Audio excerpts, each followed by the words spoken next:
굿모닝. 오늘도 주님 안에서 참 행복하고 기쁜 하루입니다. 우리 주님의 사랑과 은혜가 성도님들 신령과 가정에 충만하기를 소망합니다. 오늘 하나님 말씀은요. 출애굽기 4장 24절에서 31절입니다. 출애굽기 4장 24절에서 31절 말씀을 제가 봉독해 드리겠습니다. 모세가 길을 가다가 숙소에 있을 때에 여호와께서 그를 만나사 그를 죽이려 하신지라. 십보라가 돌칼을 가져다가 그의 아들의 포피를 베어 그의 발에 갖다 대며 이르되 당신은 참으로 내게 피남편이로다 하니 여호와께서 그를 놓아 주시니라. 그때에 십보라가 피남편이라 함은 할례 때문이었더라. 여호와께서 아론에게 이르시되 광야에 가서 모세를 맞으라 하시매 그가 가서 하나님의 산에서 모세를 만나 그에게 입맞추니 모세가 여호와께서 자기에게 분부하여 보내신 모든 말씀과 여호와께서 자기에게 명령하신 모든 이적을 아론에게 알리니라. 모세와 아론이 가서 이스라엘 자손의 모든 장로를 모으고 아론이 여호와께서 모세에게 이르신 모든 말씀을 전하고 그 백성 앞에서 이적을 행하니 백성이 믿으며 여호와께서 이스라엘 자손을 찾으시고 그들의 고난을 살피셨다 함을 듣고 머리 숙여 경배하였더라. 아멘. 오늘 본문은요, 두 개의 스토리로 구성이 되고 있습니다. 첫째는 24절에서 26절인데요. 이집트로 가는 중에 한 숙소에서 모세와 그 가족이 경험했던 일입니다. 두 번째는요, 27절에서 마지막 31절인데요. 모세와 아론의 만남이죠. 아론은 모세의 형이죠. 모세와 아론이 만나고 그 후에 모세와 아론과 백성의 지도자, 백성의 많은 사람들과의 만남이 소개되고 있습니다. 자, 먼저 24절에서 26절의 이야기를 한번 생각해 보겠습니다. 이집트로 향하던 모세 그리고 그 가족들이 여행 중에 한 숙소에 머물게 되죠. 그런데 이 숙소에서 뜻밖의 사건을 만나게 됩니다. 갑자기 모세가 죽게 될 상황에 놓이게 된 겁니다. 그것은 정확하게 질병인 것인지 어떤 사고인지 그것은 정확하게 알 수는 없습니다. 그러나 분명히 이멀전시에 해당하는 위기 상황이 발생하게 된 것이죠. 주목할 것은 무엇이냐면 이 본문의 증거인데요. 모세의 이 갑작스러운 위기 상황, 죽게 된 이 상황에 대해서 성경은 무엇라 말하냐면 그 원인을 하나님이 모세를 죽이려 하셨다라고 말하고 있습니다. 하나님이 모세를 죽이려 하셨다. 24절에 보시면 여호와께서 그를 만나서 그를 죽이려 하시니라. 여러분 이 대목에서 우리 독자들은요 당황할 수밖에 없게 되는데요. 하나님이 모세를 부르셨죠. 그리고 이집트에 가서 이스라엘을 구원하라고 소명, 즉 사명을 맡겨주셨지 않습니까? 그리고 모세가 하나님 말씀에 순종해서 가족과 함께 이집트를 향해서 그 먼 여정을 지금 감당하고 있지 않습니까? 그런데 왜 중간에 한 숙소에서 하나님이 모세를 죽이려 하시는 겁니까? 여러분 참 이해가 안 되잖아요. 우리가 이런 본문을 만날 때요. 우리가 참 다소 난감해질 수가 있습니다. 어떻게 이러한 사건이 또 이러한 내용을 우리가 이해해야 할지 우리가 좀 당황할 수가 있는 것이죠. 이처럼 해석이 난해한 본문을 가리켜서 우리가 난해 본문이라 부릅니다. 난해 본문. 해석하기가 좀 난해하다는 것이죠. 오늘 본문 출애굽기 4장의 이야기도 대표적인 난해 본문 중에 하나라 할 수가 있습니다. 자, 그러면 이런 난해 본문을 우리가 읽을 때 어떻게 해석할 것인가? 이런 질문을 할 수가 있겠죠. 이런 난해 본문을 대할 때 세 가지 정도 우리가 생각할 그런 내용들이 있습니다. 첫째는 무엇이냐면 난해 본문을 감싸고 있는 문맥, 즉 컨텍스트를 잘 들여다봐야 한다는 것이죠. 본문의 앞뒤 본문이 어떻게 이야기를 전개하고 있는지를 생각을 해야 되는 것이고요. 둘째는 이제 그럼에도 불구하고 해석이 잘 안 될 수가 있습니다. 그런 경우에는 성경 전체의 맥을 생각해야죠. 성경 전체를 관통하고 있는 중심 주제가 무엇인지, 대표적으로 예수 그리스도의 십자가 구속, 또 하나님의 언약, 또 하나님의 나라, 이와 같이 성경 전체를 관통하는 중심 주제를 생각하면서 이 본문을 이해해 볼 필요가 있다는 것입니다. 그리고 셋째는, 그럼에도 불구하고 어려울 수가 있죠. 그럴 때는 너무 인위적으로, 너무 억지로 이 본문을 풀려고 해서는 안 되는 것입니다. 난해 본문은 난해 본문으로 인정을 하는 것이 중요할 수 있어요.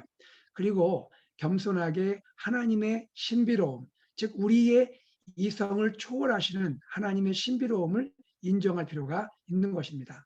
그리고는 바로 이 본문 가운데 역사하시는 성경 본문의 원저자이신 성령의 인도하심 가운데 하나님의 성품과 하나님의 인격과 하나님의 또 하시는 이러한 일들, 하나님의 이러한 모든 일들을 우리가 겸손히 깨닫도록 하나님께 기도하는 것, 그것이 중요할 수 있다는 것입니다. 자, 어쨌든 이 본문 출애굽기 4장을 우리가 한번 다시 생각해 보겠는데요. 출애굽기 4장의 이야기는 해석의 난해함이 있는 본문은 맞죠. 그러나 실마리가 전혀 없는 것은 또 아닙니다. 실마리가 분명히 나타나고 있습니다. 모세는 죽을 상황에 처한 것이죠.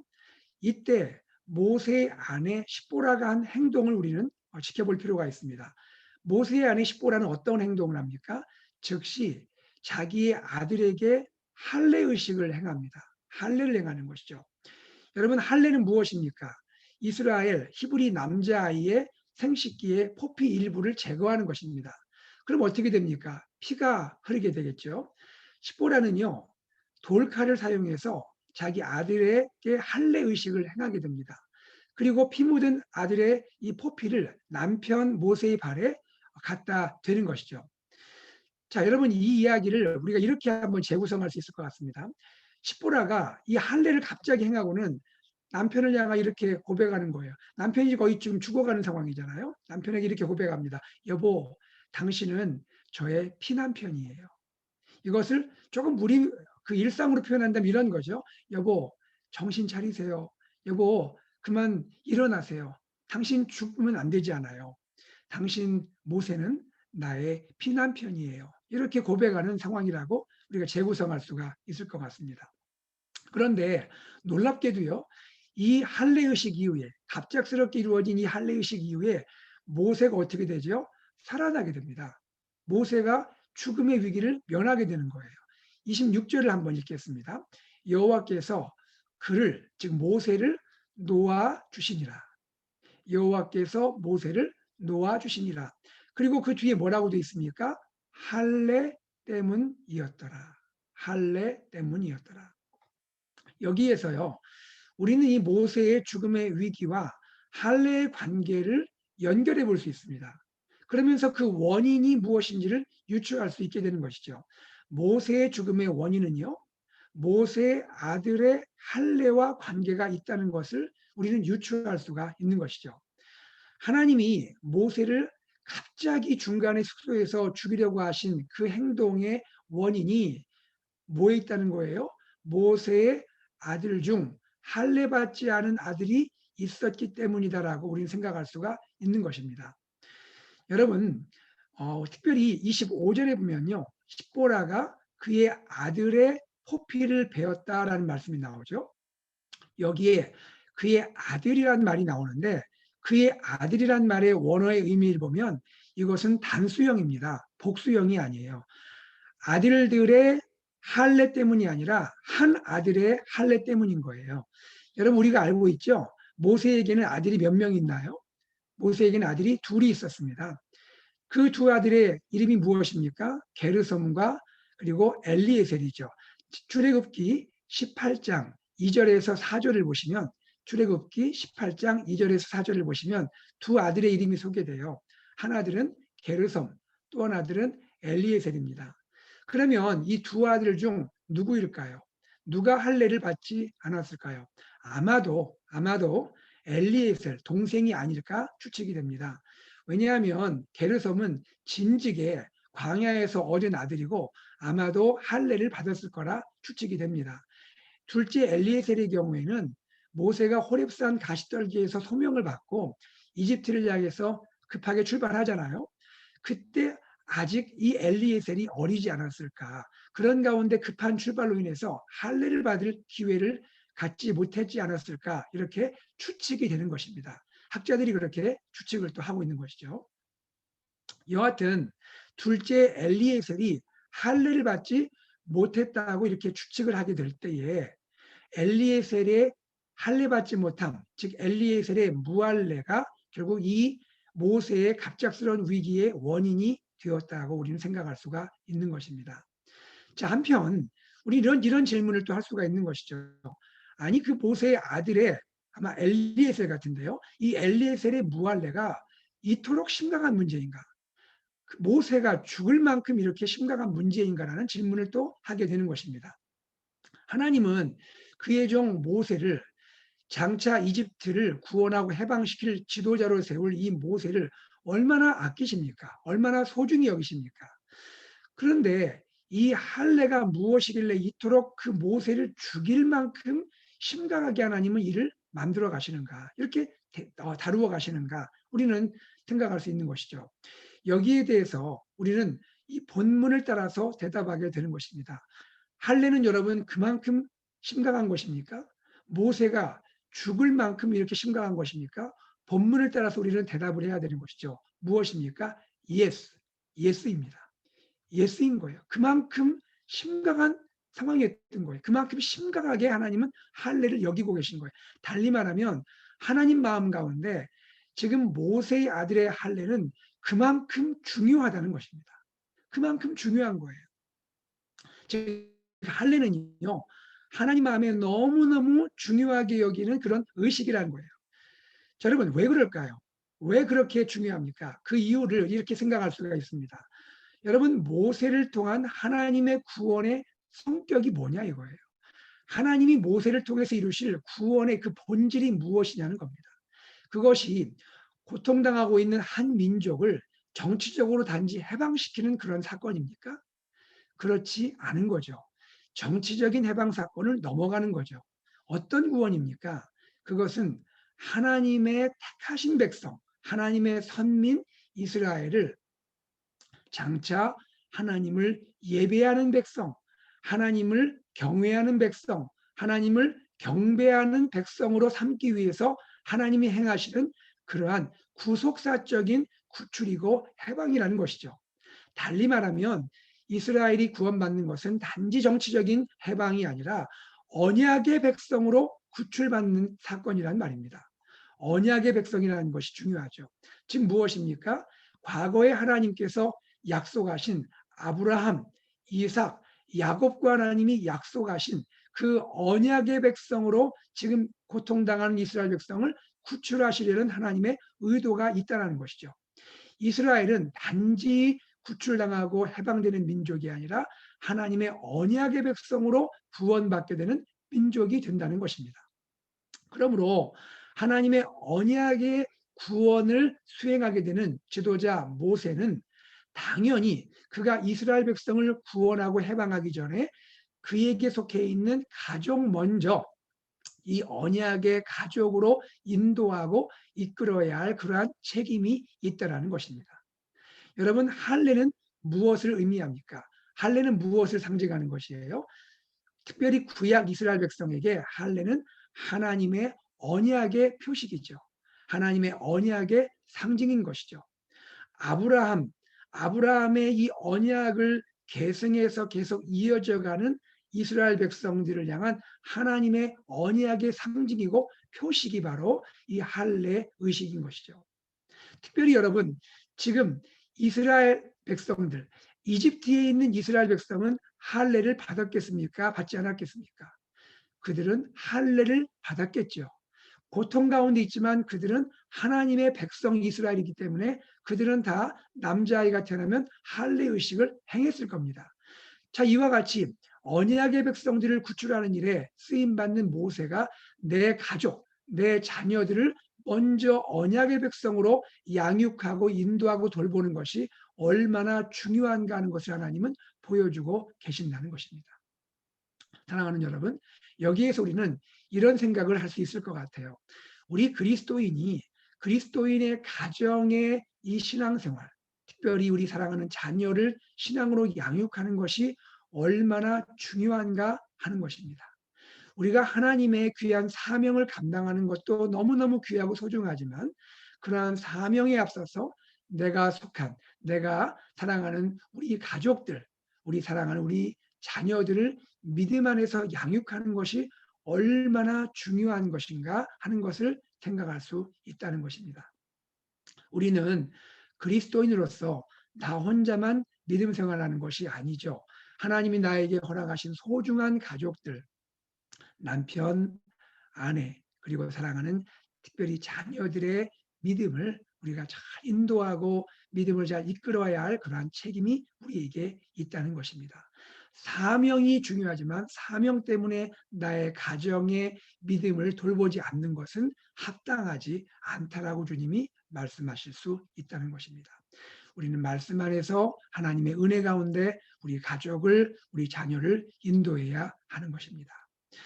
여러분, 지난주 토요일에 우리 교회가 참 감격스러운 예식이 있었죠. 유아 세례 또 세례 입교식이 있었습니다. 참 이 어려운 팬데믹의 기간 중에 우리 사랑하는 자녀들 또 이렇게 세례받고 입교하고 유아 세례하는 모습 보면서 참 감사했습니다. 참 감격스러웠어요. 여러분 어떠셨어요? 현장에 계신 분들이나 또 영상을 통해 보신 분들 또 느끼셨겠지만요. 저는 특별히 그 가운데 우리 자녀들이 세례받는 그 현장, 특별히 또 이제 성인이 되어서 입교하는 이 모습 보면서 너무너무 감격스러웠습니다. 우리 부모님들이 자녀를 믿음으로 양육하겠습니다. 이렇게 서약하시는 그 모습.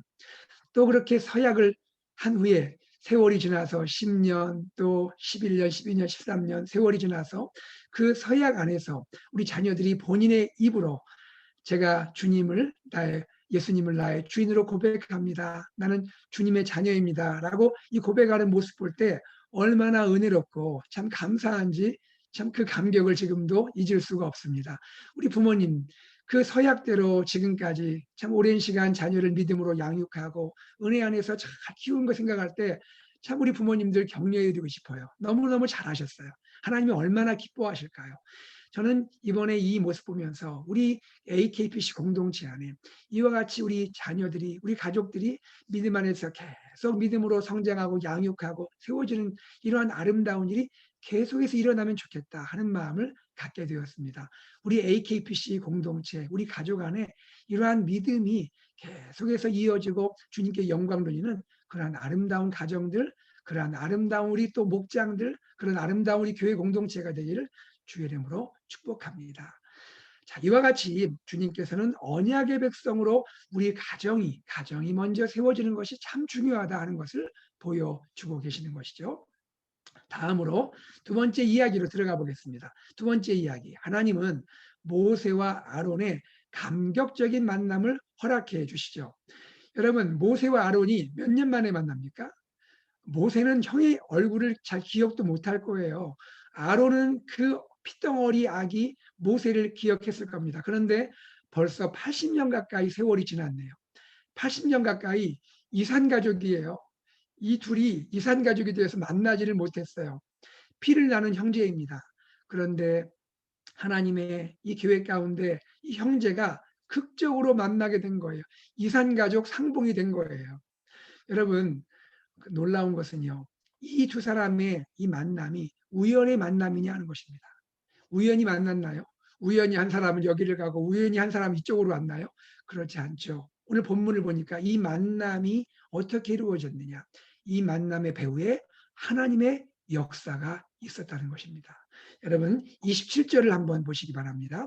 27절 여호와께서 아론에게 이르시되 광야에 가서 모세를 맞으라 하시매 그가 가서 하나님의 산에서 모세를 만나 그에게 입맞추니 여러분 하나님께서는 모세를 향하여 이집트로 가라 말씀하셨죠. 그리고 그 사이에 하나님은 또 아론을 찾아가셨나 봐요. 아론을 찾아가셔서 말씀하시기를 너는 광야로 가서 너의 동생 그러나 앞으로 이스라엘의 지도자가 될 모세를 영접해라. 이렇게 하나님이 말씀하신 것이죠. 이러한 하나님의 역사 가운데 지금 두 사람의 극적인 만남이 이루어지게 되는 것입니다. 사랑하는 여러분, 모세와 아론의 이 특별한 만남, 이 특별한 만남도 하나님의 개입과 하나님의 인도하심이 있었잖아요. 그런데 이러한 특별한 만남뿐이겠습니까? 우리 그리스도인의 일상의 만남들도 하나님의 역사하심 가운데 이루어지게 된다는 것이죠. 보이지 않는 하나님, 보이지 않는 하나님의 우리의 만남들, 우리의 크고 작은 만남들 속에서 다 일하고 계신다는 것입니다. 그러므로 우리 그리스도인은 하루를 살아가면서 누구를 만날 때에도 우리는 기도해야 하는 것입니다. 직장 안에서 누구를 만날 때, 비즈니스 관계로 또 누구를 만날 때, 내 친구를 만날 때, 이웃을 만날 때, 또 교회 안에서 성도 간의 만남과 교제가 이루어질 때 우리는 하나님께 기도해야 되고요. 또 만남 전에 잠깐이라도 기도하는 것이 얼마나 아름다운 일이냐 하는 것입니다. 하나님께 이렇게 기도하면 좋겠어요. 주님, 오늘 제가 이렇게 누구를 만나게 됩니다. 잠시 후에 누구를 만납니다. 주님, 이 만남에 은혜를 베풀어 주옵소서. 주님이 기뻐하시는 만남 되기를 원합니다. 주여, 이 만남, 제가 만나는 그분 축복해 주옵소서. 여러분, 이렇게 만남을 갖게 될 때 얼마나 아름다운 일들이 이루어지게 되겠습니까? 여러분, 이걸 보세요. 하나님이 이끌어 가시는 만남은 어떤 특징이 있냐면요. 하나님이 이끌어 가시는 만남은 이러한 아름다운 믿음의 만남, 은혜의 만남이 확대된다는 거예요. 확대가 돼요. 처음에 아론과 모세가 만났죠. 은혜롭고 참 믿음의 만남이죠. 그것이 확대가 됩니다. 아론과 모세가 이번에는 이스라엘 지도자들과 만남을 갖죠. 은혜롭고 믿음의 만남입니다. 그 다음 어떻게 됩니까? 이 만남이 이스라엘 백성 전체를 향한 만남이 되죠. 이렇게 이 만남이, 은혜롭고 믿음의 만남이 확대되고 있는 것을 보게 되는 것이죠. 사랑하는 여러분, 이와 같이 하나님의 만남은, 하나님이 인도하시는 만남은 아름다운 결과, 아름다운 열매를 맺게 되는 것입니다. 특별히 여러분, 이스라엘 백성 입장에서 모세가 갑자기 80년 만에 나타나서 하나님의 일을 말할 때 그것이 쉽게 믿어지는 일입니까? 아니, 당신이 누구인데? 예전에 또 과거에 이집트의 왕자, 우리를 괴롭혔던 이집트의 왕자였는데 당신이 갑자기 와서 우리에게 하나님이 이런 일을 계획하신다는 이야기를 하고 아무리 뭐 이적을 보이고 한더라도 이거 쉽게 믿어지는 일입니까? 그렇지 않죠. 그런데 백성들이 결국 어떻게 됩니까? 말씀해 보니까 믿고라고 말합니다. 백성들이 믿고, 그리고 더 놀라운 거, 하나님을 머리 숙여 경배하였더라. 31절입니다. 백성이 믿고 하나님을 머리 숙여 경배하였더라. 백성들은 들었습니다. 하나님께서 이스라엘의 고난을 살피신다는 것을 깨닫게 된 것이죠. 하나님의 그 사랑의 섭리, 하나님의 은혜를 깨닫고, 그리고 그들이 믿고 하나님께 머리 숙여 경배하였더라라고 말하고 있습니다. 여러분, 하나님의 일이 순조롭게 진행되는 걸 보죠. 그리고 확대되는 것을 봅니다. 믿음 가운데 또 은혜 가운데 하나님은 역사하시면서 하나님의 아름다운 결과, 하나님의 아름다운 열매를 맺어가시는 것을 보게 되는 것입니다. 여러분, 이와 같이 그리스도인의 만남은 은혜 안에서 이루어져야 되고 하나님의 사랑, 이 하나님의 믿음 가운데 이루어져야 하는 것입니다. 그렇게 되면 우리가 처음에는 과연 이 만남 가운데 이러한 열매가 맺어질 수 있을까? 이 만남이 정말 은혜롭게 성사가 될까? 우리가 때로 걱정을 되고 염려되고 두려울 수 있잖아요. 직장 안에서 비즈니스 관계에서 여러 만남에서 그럴 수 있잖아요. 그런데 하나님을 신뢰하고 하나님을 믿는 믿음 안에서 기도하면서 진행하게 되면 우리가 생각하는 것 이상으로 그 만남의 열매가 있고요. 하나님이 은혜 주시고 믿음 가운데 아름다운 결과를 주시는 것을 기억하시면 좋겠습니다. 사랑하는 여러분, 하나님은 성도들의 만남 가운데 보이지 않는 하나님이 역사하시고 진행하십니다. 그리고 만남을 통해 결국 아름다운 결과를 우리에게 주시게 되는 것이죠. 오늘 말씀을 우리가 맺겠습니다. 한번 말씀을 다시 한번 정리하겠습니다. 두 가지였는데요. 첫 번째 사건에서 우리는 무엇을 보게 됩니까? 우리는 하나님의 귀한 사명을 감당하기 전에, 그것이 어떤 사명이든 간에 귀한 사명, 우리에게 하나님 맡기신 사명을 감당하기 전에 먼저 우리 가정을 우리가 믿음 안에서, 은혜 안에서 잘 돌보고 또 세워야 할 그러한 사명이 있다는 것입니다. 그러한 책임을 잘 감당해야 한다는 것입니다. 하나님의 은혜의 가정이 되도록, 하나님의 언약의 가정이 되도록, 하나님의 언약의 우리 자녀가 되도록, 또 우리 교회 가운데는 이러한 언약의 다음 세대가 되도록 우리는 계속 믿음으로, 말씀과 사랑으로 양육하고 세워가는 그러한 일들을 감당해야 한다는 것입니다. 또한 무엇을 보게 됩니까? 두 번째 사건에서 우리 그리스도인의 만남은 하나님이 함께 하시는 만남이고, 또 그러한 만남이 되어야 한다는 것입니다. 우리는 하나님께 항상 기도해야 되고요. 우리의 만남을 위해서 하나님께 간구해야 하는 것입니다. 그럴 때 하나님께서 예비하신, 하나님이 계획하신 놀라운 열매들을 허락하시고 축복하시며, 이 결과를 통해서 하나님께 영광을 돌리는 일이 이루어지게 하신다는 것입니다. 여러분, 이러한 은혜가 오늘 우리의 삶 가운데, 우리의 일상 가운데, 우리 가정 가운데, 또 우리 목장 가운데, 그리고 우리 교회 가운데 충만하기를 간절히 소망합니다. 함께 기도하겠습니다. 사랑하는 하나님 아버지, 참으로 감사합니다. 우리가 주님께서 맡기신 귀한 사명을 감당하는 사람들입니다. 그러나 하나님의 사명을 감당하기에 앞서서 나 자신을 돌아보게 하시고, 또한 우리가 사랑하는 우리 가정을 돌보게 하시고, 또 우리 사랑하는 자녀들을 믿음으로 잘 양육할 수 있도록 인도하여 주시옵소서. 하나님 아버지, 우리가 나 자신이, 또 우리 가정이, 우리 자녀들이 언약의 사람들로 주 예수 그리스도의 영원한 언약, 변치 않는 영원한 구원의 언약, 십자가의 그 언약 안에 우리 가정이 정말 이렇게 온전히 세워질 수 있도록 우리가 가정을 위해서 기도하며 늘 힘쓰며, 사랑하는 특별히 자녀들을 믿음으로 잘 키울 수 있는 그러한 하나님 믿음과 그러한 헌신과 수고로움들을 허락하여 주시옵소서. 하나님 아버지, 오늘도 우리가 여러 가지 만남을 갖게 됩니다. 또 교회에서뿐 아니라 우리의 삶의 터전에서, 일상에서, 직장에서, 비즈니스 관계에서, 친구들과의 관계에서, 그리고 이웃과의 관계에서 하나님 여러 가지 만남들을 우리가 겪게 되는데, 하나님 만남에 기름 부어주시고 축복하시고 우리가 기도하게 하시고 만남들을 주님께 올려드리며 진행할 때 참 아름다운 결과 주시고 하나님을 영화롭게 하게 하시며, 하나님이 계획하시는 우리가 상상 못할 놀라운 만남들 주셔서 하나님이 하신 일들을 찬미하고 하나님께 영광 돌릴 수 있도록 인도하여 주시옵소서. 감사드리며 우리 주 예수 그리스도 이름으로 기도드리옵나이다. 아멘. 기도 제목을 나누겠습니다. 첫 번째 기도 제목은 오늘 말씀대로 하나님, 우리 가정이 하나님의 언약의 믿음 위에 온전히 세워지게 하여 주시옵소서 기도하시고요. 둘째는 하나님, 오늘 우리의 만남, 나의 만남을 주님께 올려드립니다. 하나님, 이런저런 만남들이 있고, 또 이번 주에 하나님 가까운 근래에, 장래에 하나님 여러 가지 이러한 계획들이 있고 만남에 하나님의 스케줄들이 있는데, 하나님 축복해 주셔서 이 만남 가운데 은혜 주시고 하나님 사랑하셔서 내가 생각한 것 이상으로 하나님의 뜻 가운데 아름다운 열매, 아름다운 결과들이 있도록 축복하여 주시고 하나님께 영광이 되게 하여 주시옵소서 기도하시기 바랍니다. 교회를 위해 기도하겠습니다. 우리 교회에 비전이 선포가 되었습니다. AKPC 예수 산책, 말씀 공동체, 제자 공동체, 미셔널 공동체로 온전히 세워지는 우리 AKPC가 되게 하시고, 주님과 함께 걸어가는, 주님과 산책할 수 있는 우리의 삶이 되게 하시고 우리 성도님들 되도록 축복하여 주시옵소서.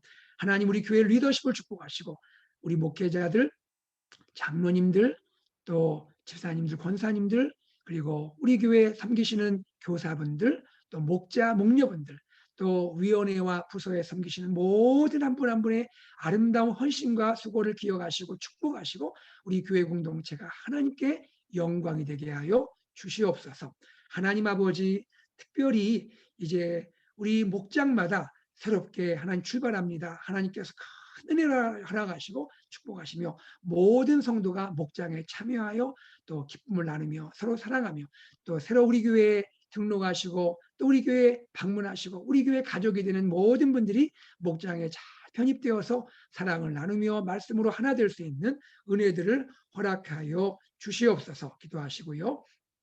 우리 교회 또 작년 성경공부가 시작이 되었는데 하나님께서 축복하셔서 인도자들에게 복을 더하시고 은혜도 하시고 사랑하시고 많은 분들이 우리 교회 등뼈 같은 작년 성경공부에 참여해서 하나님 말씀을 잘 배우고 믿음이 견고하게 세워지게 하여 주시옵소서. 여러분 기도하시기 바랍니다.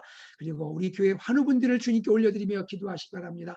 사랑하고 우리 존경하는 김하철 목사님과 또 우리 여러 환우들이 주님의 치료와 은혜를 구하고 있습니다. 주여 역사해 주십시오. 하나님 치료의 광선을 발하여 주시고 회복시켜 주시고 고쳐주시고 하나님 온전케 해 주시옵소서.